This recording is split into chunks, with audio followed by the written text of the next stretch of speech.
So far, all the passengers, the air passenger, had a lot of rights, but mainly on paper. They existed on paper, and when you go and try to benefit from your rights, it looks very complicated, very bureaucratic, and 9 out of 10 people don't benefit anything from their rights, especially when the flight is cancelled and they are entitled to receive compensation.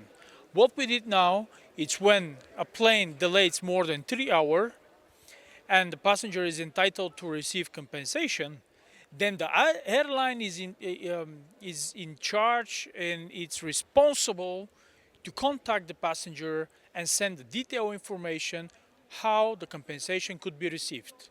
It means that the passenger has to do nothing at that stage, and the airline has only 4 days to contact the passenger and to explain how to receive the money. So this is it. No more agencies that takes half of your compensation and deal on behalf of you. So it's all about the passenger. Families who travel with one reservation, now they're artificially separated in order to collect 25 euros each of the passengers to sit right next to each other. With this regulation, we say this is not market economy. This is a way to earn more from vulnerable people, because to be 5 years old, it's obvious that could not travel alone, and it needs to be seated right next to mom or dad or an adult that can take care. Another thing that is very important is about the suitcase. Many airlines are using misleading practices.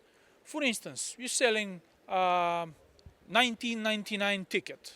You say, wow, this is very cheap.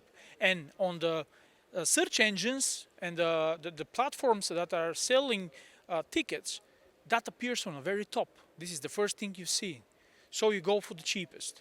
And then when you have to pay for hand luggage and for seat and for check-in and for priority and for a fast track, and then from 1999 it becomes 199.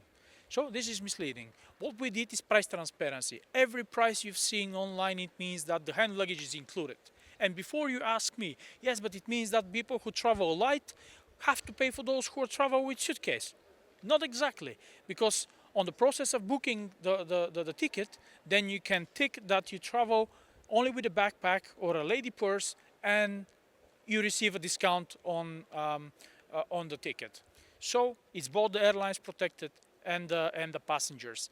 And finally, there was an attempt that the airlines insisted to have a force majeure events that are preventing them to pay compensations.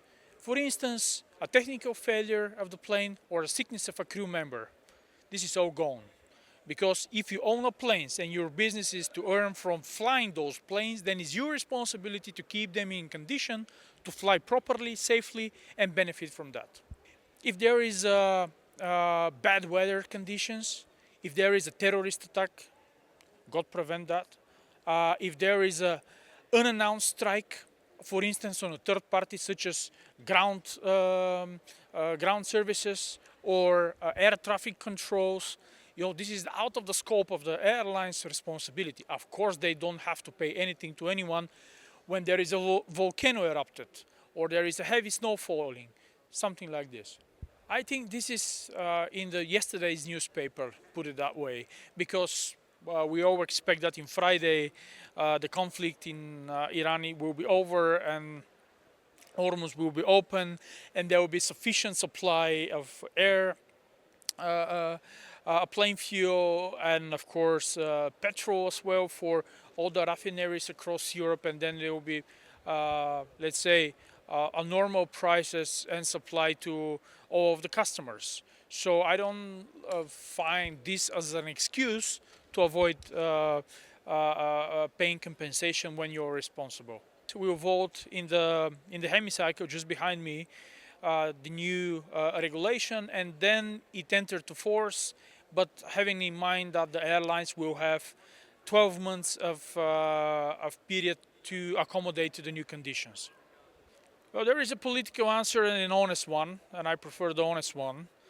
That's industry that generates billions. And those companies have a lot of influence over the transport ministers.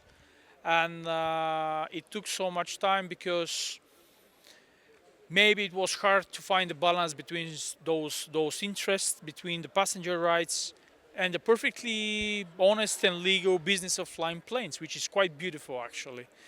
And we find it. There is a balance. I think we protect the airlines as well because we encourage people to fly with European airlines, and those outside Europe who are using our regulation will have a label to put on their ticket, knowing that you are protected. All of the airlines registered in EU, and we will apply to all those airlines who are landing somewhere on the flights that are landing somewhere in EU. Nobody remembers that. We discussed this among the colleagues who work here for the past 25 years. Nobody remembers a president of the European Parliament to be personally engaged at that level, that long, with that commitment to legislative file. But there you go, it happens. Actually, no one remembers the second reading procedure without an agreement one of the two institutions. But we overcome, and it's time to celebrate. And I believe this is in favor of all European passengers. Maybe finally something to mention, because there is a attempt to say that this regulation will be used as an excuse for increase the price of the tickets.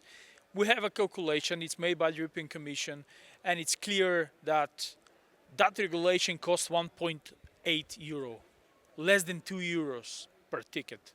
So no reason to be worried about increasing the prices of the tickets. And we don't have that regulation for the past 20 years, and the prices are constantly increasing. So it's not about the regulation.